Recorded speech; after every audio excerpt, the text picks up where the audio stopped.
Hi, I'm Rob Durfee, and we're going to be covering House Bill 368 today. This is the land use bill that covers several bills all in one, but we're going to focus essentially on two bills, the identical plans and then the plans in the plan review changes. So we're going to focus on those two portions of the bill today. We'll go over this one. This is the omnibus bill that we did. This is a large bill. If any of you guys have taken the time to read it, I have. It's just a little over 7,000 lines, 250 pages. You taken time to read it yet? Yeah, a little light reading. I've read it a few times. It's a pretty good bill. If you're bored at night, take the time. This bill, just so you know, it takes effect in May. We're going to go over it. As you see right here, it has a little bit of plan review. We'll get pretty in detail as we get a little farther along in the bill, but we're going to start out first with identical plans. Most cities do identical plans. Catherine, what are identical plans, and what do we use those for quite a bit in like your jurisdictions and that? So we've been doing a program that allows for identical plans for 2 decades, from the beginning of time, 25 years. So these are plans that are submitted within the same building code cycle. So remember that limitation, and we have always enforced that have no structural differences from floor plans as the original plan was submitted. And then it is located in the same zone that the original plan was submitted. Just as a note, we never found that necessary to do, but that is one of the requirements. Has a substantially identical floor plan to the plan that was reviewed, the original plan. And it does not require engineering. And the plans can be oriented differently. And in other words, they can be mirror image. It also doesn't matter if it's facing north or facing south. There's no orientation limitation on that, no language that addresses. But essentially, as long as it's got the same structural footprint as the original plan, and if they're moving a closet in the middle or inside or something like that, it doesn't We really never matter. had heartburn over that kind of thing. Another way to look at it is a lot of these developers on these are usually in big areas. Like they'll have maybe four different variations of the same plan. So the outside has like an A, B, C, D of that plan, and it might have a little nook out that looks a little different, or kickouts, different variations, so the same houses don't look identical next to each other, but the footprint remains the same. So that's where you're going to see these. So that's essentially an identical plan because it's the same footprint. Right. So you can use those. As long as the original, for instance, we have allowed a third car garage as long as the original showed that, whether or not it was built on the lot that original plan was applied under, we still would allow, what may at first seem like a pretty substantial difference. We did not have problems with it. So if they're showing options, like a third car garage or pop out or something like that, yeah, and they're showed those on the original, those just sail right through as an identical. Right. And one other thing, just to keep in mind, if it does require a geotechnical report on this bill does not prevent that you can ask for that geo report. So if it's still needed, you can go ahead and get it. So let's go moving on. Before you do go on, there is language in the bill that states that jurisdictions shall accept these. And so this is not program that you have an option to participate in or not. It's required, is how we all have understood. So if the contractor or the developer wants to do this, this is an option you have to do. Okay, let's all talk a little bit about what needs to be included when they submit an identical plan and how it happens. So first off, when the first plan comes in, Jerry, what do you do with that one? The first one, we're going to ask them to identify if they're going to potentially reuse this. And they have to give us that notice with that. And then we just do our normal plan review as we do with any other plan that comes in the door. And we have allowed, let's say, a builder discovers that one of their plans is especially popular, and they come back later and say, we want to make this an original plan. We will take a look at it, but we have allowed that. It has very clear language that they have to apply for that from the beginning. We have varied from that and have had no problems. Okay, so the first one we're doing that is just a normal plan review, normal fees, everything's the same after that. So once they do that, then we identify that plan that's going to be identical. Then when they come back and now they're bringing us back a plan that's an identical, and we're going to tie it to it. How do we do it from there? What's going to change, and how is that process going to work? Because this is where the big changes in this happen. So at first, the contractor is going to identify saying, hey, I'm reusing this plan. This is the plan that I brought you before. This is one I'm doing again. So right from the beginning, they're the one notifying the city or us that this plan review is going to be the same. We would then compare that with the original plan to make sure the documents haven't changed substantially throughout. And if they are the same, they're considered identical, they meet the definition, then we're going to process that permit very quickly, because I think we have a rush on this of 5 days instead of 14. Correct. That we have to get this through. And then at that point, there's also a substantial lower on the plan review fee because we're doing it in a much shorter time. And realistically, there's less time and less involvement with us doing the review anyway. Right, it saves us time. And remember that 5 days does not include what Rob will talk about in a minute of a 3-day screening period. It is not, that 3-day screening period is not part of the 5 days. You get 5 days from when they apply, based on how the legislation reads, to make sure it's issued. Yeah, you get 5 business days. So, Yep. and that includes all departments. That's planning, Correct. building. Anybody that needs to have a look at this has 5 days to get it and then issue the permit, approve or deny the permit. So you have 5 days. So that's the big change in this one. It's a quick turnaround. But again, these should be more than likely you're going to see these in large developments that are doing multiple. So should have most of the subdivision should have already been through the review process, so it's just looking at the zoning setbacks, things like that. And for us, it's just looking through and making sure that the plan matches with the original. So that's why the quick turnaround of 5 days shouldn't be a big thing. But just keep in mind, it is just strictly 5 business days from the time they turn it in. So does anybody else have anything else to add to this one? So that's Yes, about where the we're at. fees. So there is a limitation. If you're looking, this might change.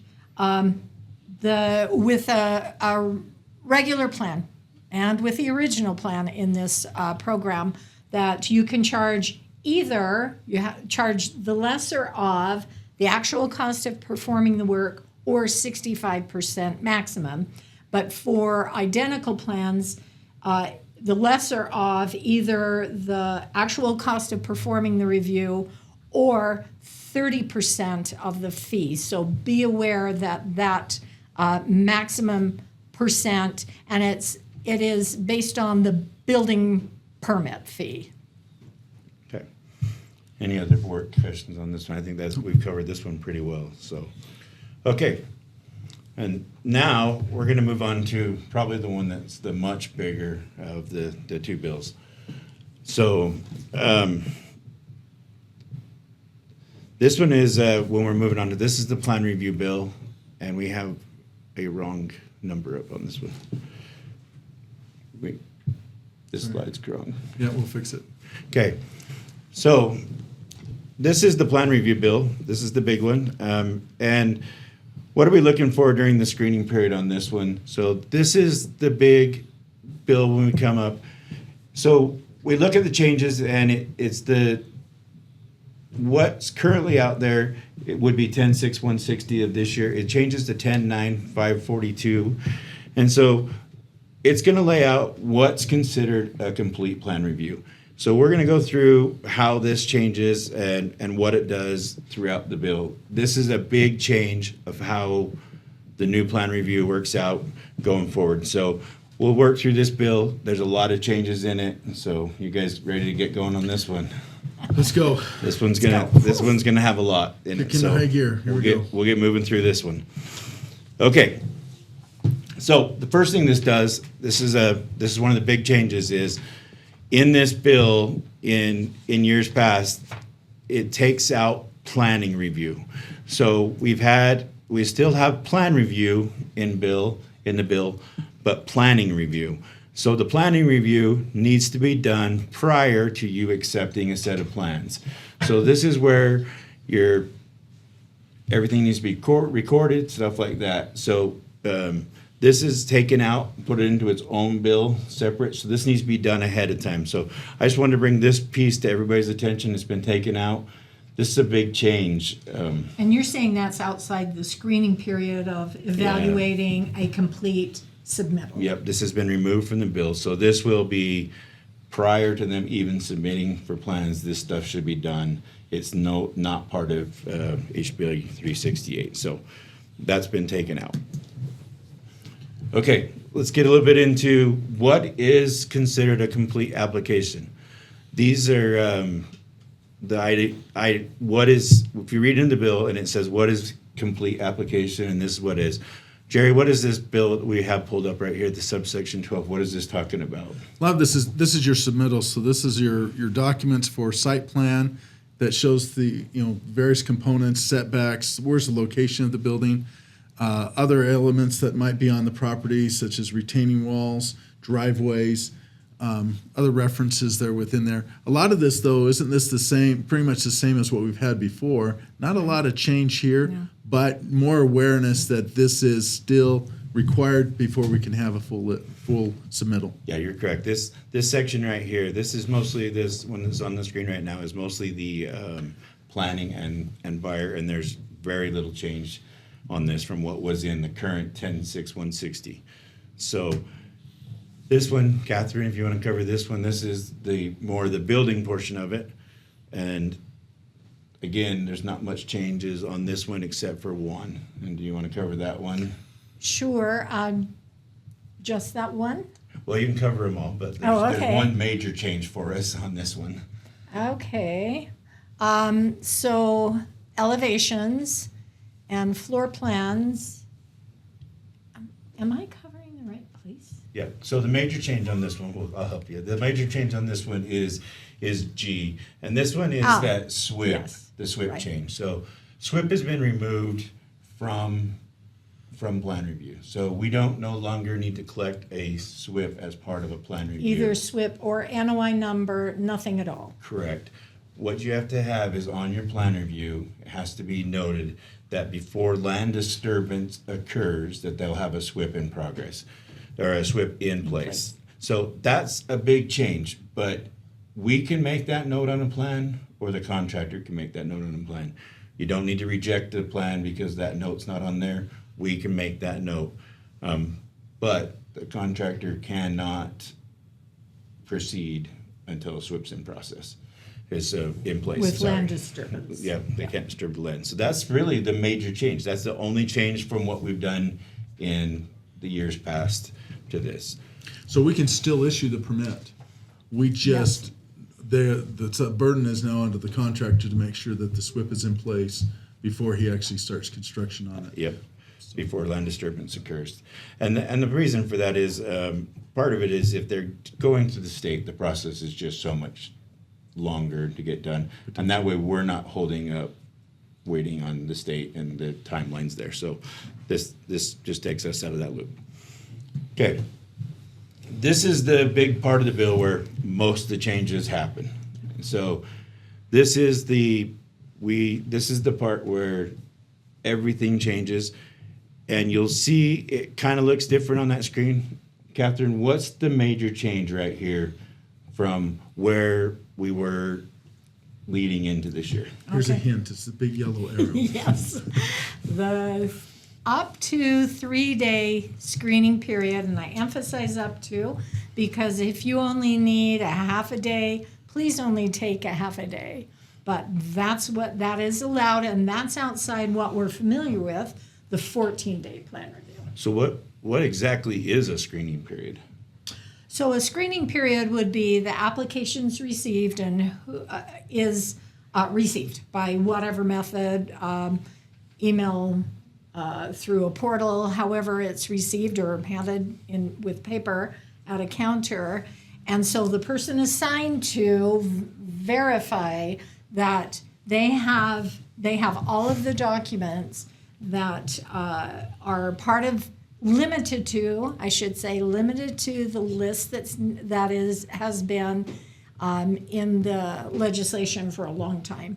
That person will review those documents and determine that it's complete enough. So I added the word enough because we have been able to move plans through. Let's say they were going to do a res check for their energy code, and they didn't have that yet.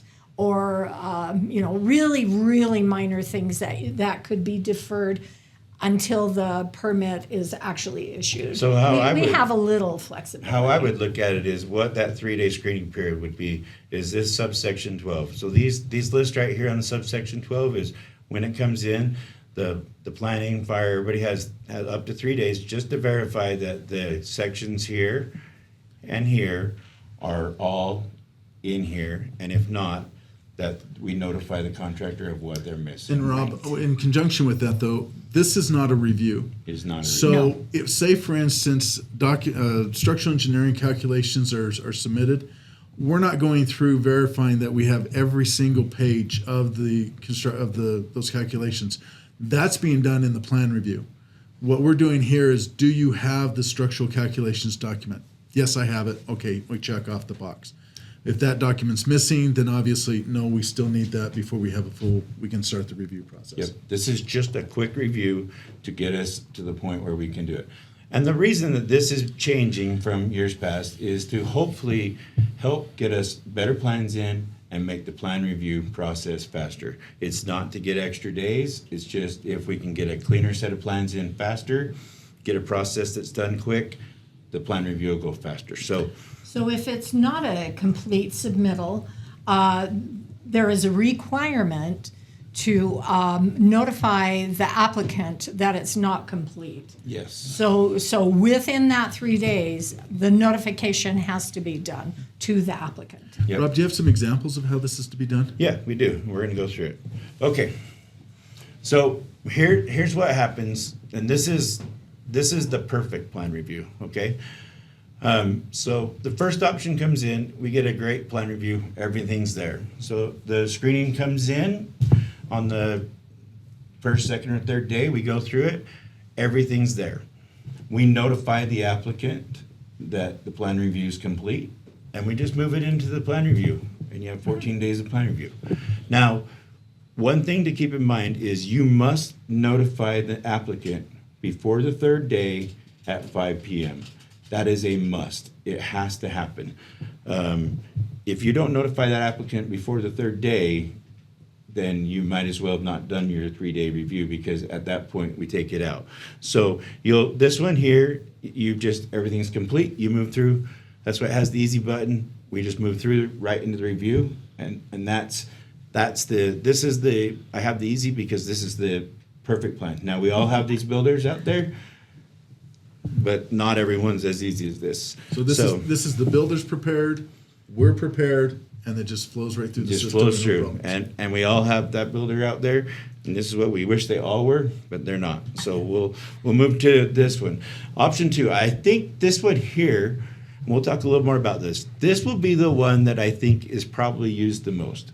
I've talked with a lot of builders, and this is the one that they actually prefer, and the reason they prefer it is a few things. So I think, clarify there though, they prefer this if something is amiss. missing, and that's what we're But if doing. everything's perfect, they would rather have the option Well, they one. absolutely like option 1. Okay. Option 1 is everybody's favorite. So option 2, again, we're going into the 3-day, and then if they're missing something, so now we'll walk through this one. So it goes into Catherine, and now you're missing something. What are we going to do on this one? You want to walk through this one? No, I'm gonna let you. Okay.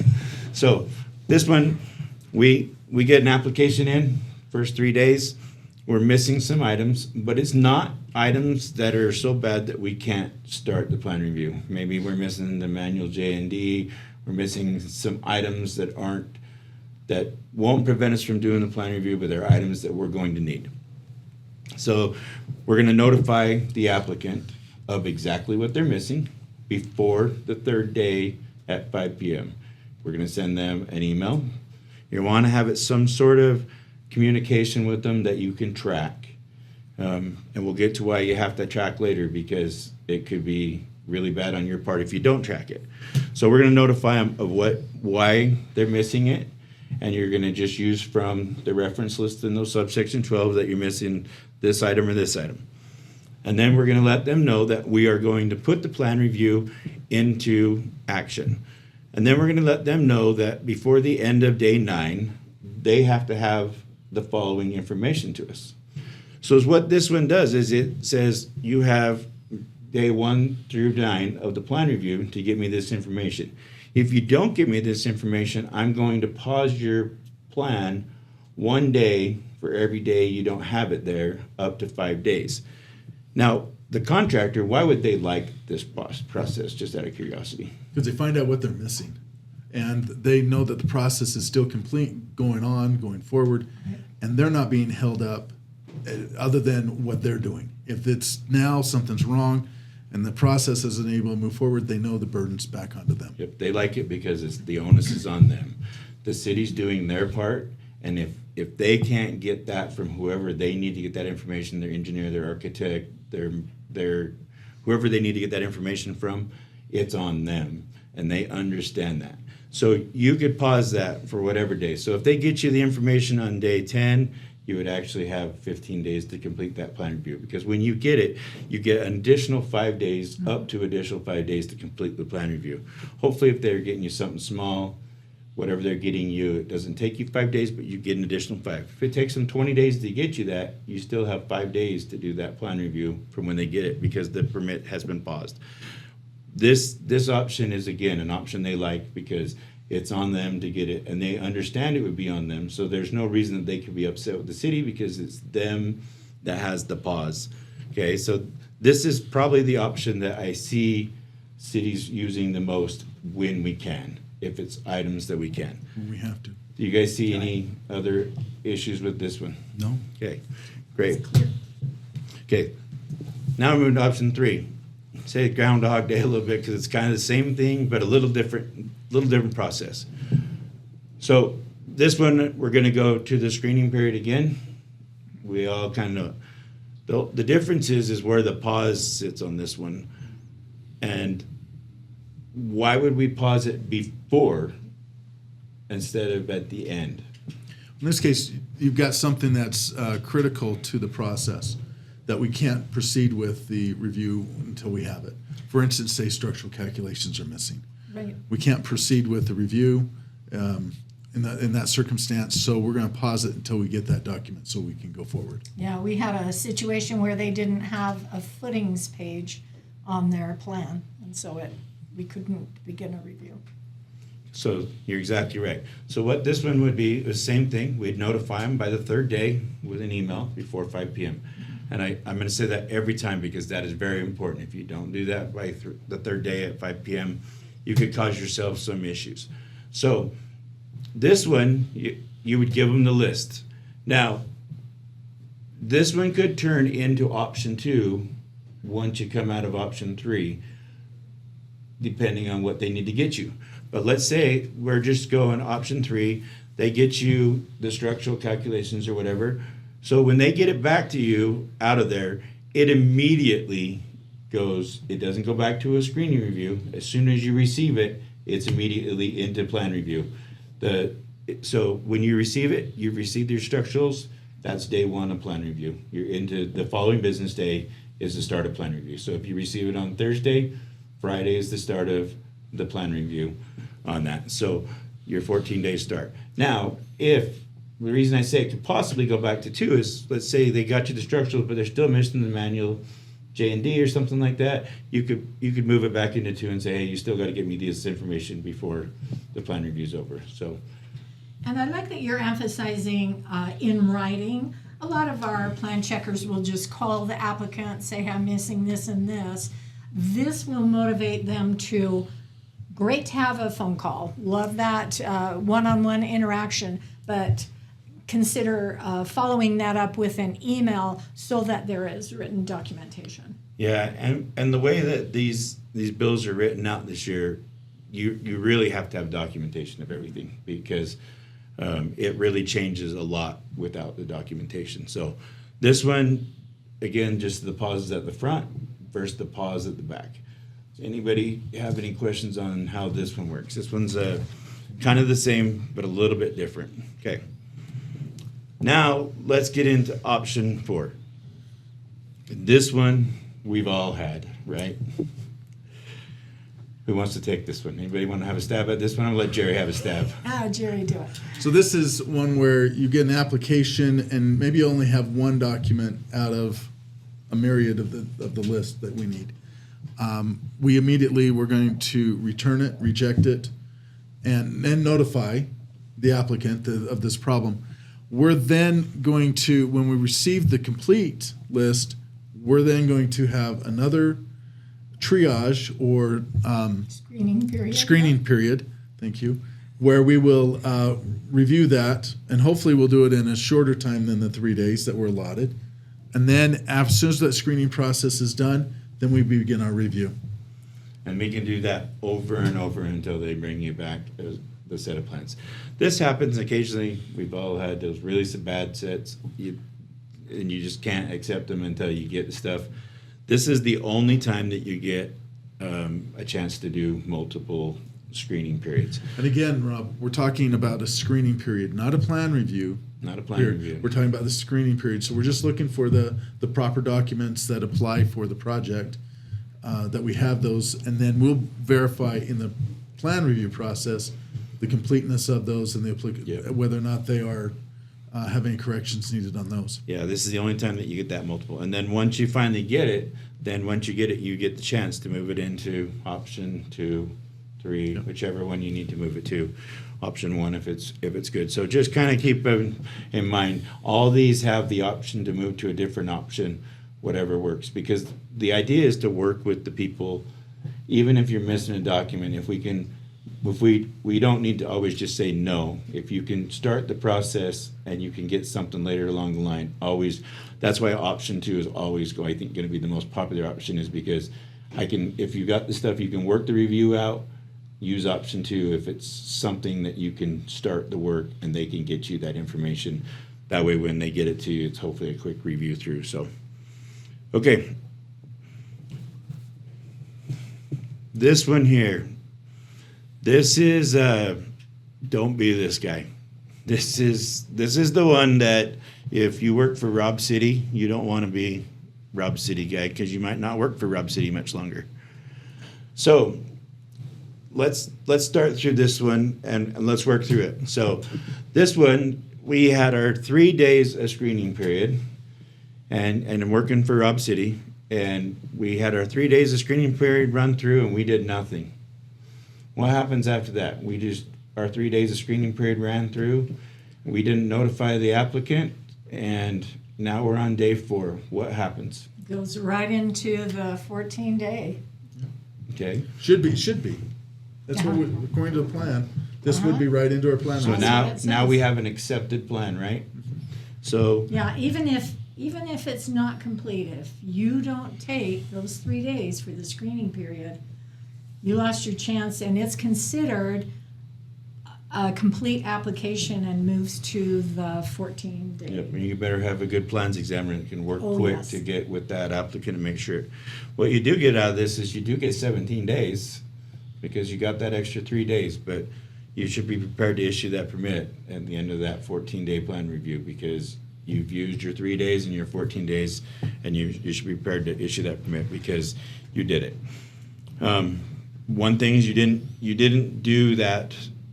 You didn't notify them by 5 p.m., so you have no repercussions to do it.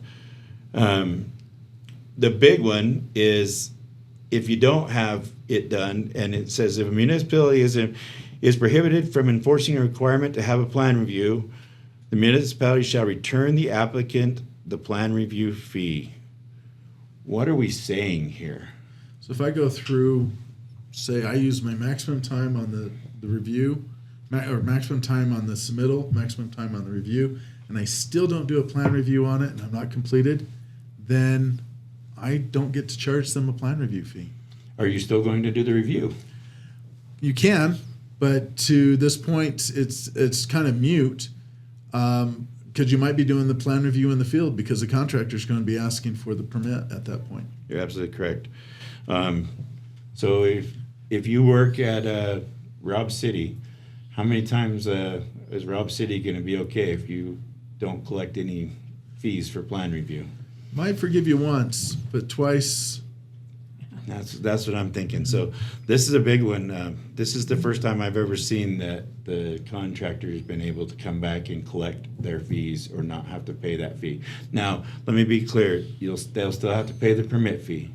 This is only the plan review portion of the fee. So Because essentially you didn't do any work. because you didn't do the work, and so they don't have to pay for the work. You still have the option to do the plan review. You just can't charge for the plan review if you didn't do it in this time. So this is some big changes in a bill that happen. So we got to watch out for that through this bill. It's some changes. It gives us a little bit of help up front. I think if everybody works the 3 days out and tries not to take that 3 days as it just gives us 3 additional days, and we use that as a screening period, just as we originally said, we just need a day or so to look these over, it could help be beneficial for all sides. I think this could be a great bill.